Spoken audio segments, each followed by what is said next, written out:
I would hope that as we discuss violent extremism, that one thing that we could all agree on is that it is wrong and dangerous for any political actor and certainly any executive administration to try to leverage the threat of violent extremism to mislead Congress, to go after political opponents, or to threaten the speech and First Amendment rights of law-abiding citizens. But unfortunately, that is exactly what the Biden administration has done.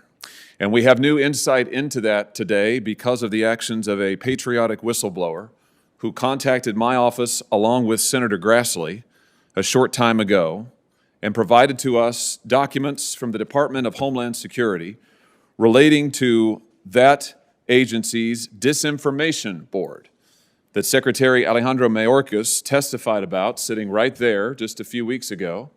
But according to the documents that I have in my hand here that Senator Grassley and I have now made public, the testimony that Secretary Mayorkas gave to this committee, under oath, I might add, was in many respects deeply misleading. Deeply misleading.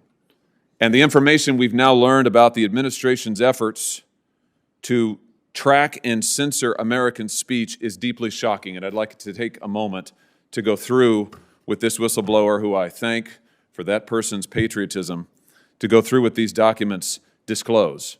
You know, Secretary Mayorkas said that the efforts of the department with the Disinformation Board were new in response to my questions about whether there were documents, meeting minutes, other documents related to the Disinformation Board.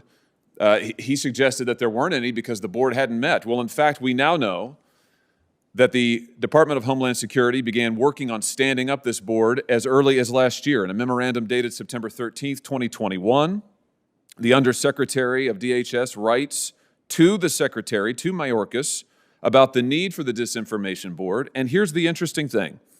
They explicitly cite domestic violent extremism as a reason to stand up the censorship board, but it quickly goes far beyond that. In the same paragraph, they talk about the need for this Disinformation Board to monitor and to counter so-called disinformation about the COVID vaccine, about people who are raising question about the efficacy of masks, about people who are raising questions about the origins of COVID. So, in other words, the Department of Homeland Security is contemplating a Disinformation Board that will track the speech of Americans and classify it as disinformation if you raise a question about the COVID vaccine, about the origins of COVID, about the efficacy of masks, which, by the way, this administration has reversed itself on numerous times. The documents go on. The Disinformation Board is necessary, this memorandum says, because of those who question election integrity, because of those who have questions about January 6th. So now we get to the nub of it. We see that, in fact, this Disinformation Board from the beginning was meant to track and go after political speech that this administration did not favor. And for an executive department to do that, and frankly to mislead this committee about it, is deeply, deeply disturbing, and it's wrong. I mean, it's just plain wrong. As we look through the documents, you see that what the Secretary told the committee about the Disinformation Board's operation is just not true. He repeatedly told this committee that the Disinformation Board would be just a working group, just a working group. That's not what the documents say. There is a charter, a proposed charter, that the Secretary himself signed personally on February 24th, 2022, that describes the Disinformation Board as having the authority to set up guidelines.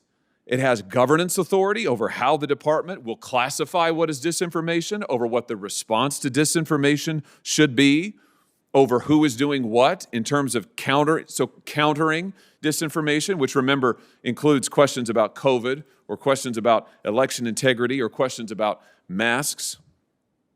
The idea that this is just a working group is, frankly, completely contradicted by the documents that the whistleblower turned over to us and that the Secretary himself signed. And can I just say again, for the Secretary to sit in that chair and tell me that he wasn't really aware of any documents related to the Disinformation Board, when he has personally signed charters, when he has personally reviewed memoranda dating back months, is misleading at best. There's also information in these documents about attempted coordination, planned coordination by the Disinformation Board with the big tech monopolies. There are meeting notes here, proposed plans of actions for members of the Disinformation Board, members of the administration, to meet with big tech executives to discuss sharing information about disinformation and tracking analytics of American citizens who are using the big tech companies' platforms and engaging in so-called misinformation. This is a big tech administration alliance to track speech. It's here in the documents. Now, I asked Secretary Mayorkas if there had been any contact with the big tech companies. He said he wasn't aware of any. I sent a letter following his testimony to Secretary Mayorkas, putting this question to him directly. And interestingly, the department's draft responses to my letter are also in these documents. Now, I'll say for the record, the department has not yet officially responded, but their draft responses are here in the whistleblower documents, and they continue the misleading half-truths. They continue in those documents to characterize this as a working group. False. I say, has the DHS conferred with any private social media company in the operation of this board? They repeat the idea that the board is merely an internal working group, and then they say the creation of the board was not discussed with any external entities. That's because we now know that they were discussing the operation of the board with big tech companies. They were seeking to partner and get analytics on law-abiding Americans.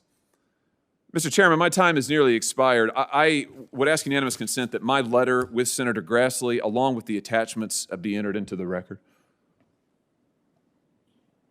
Without objection. We haven't reviewed any of those documents, but without objection. This is startling information. This committee needs to hold a hearing to follow up on the testimony that the Secretary gave on the inconsistencies that we now find in these documents, and on, frankly, this administration's concerted efforts to mislead the American public about its own attempts to track and censor and, frankly, punish American speech, which is deeply antithetical to the First Amendment, deeply antithetical to our constitutional principles, and deeply wrong. Thank you, Mr. Chairman.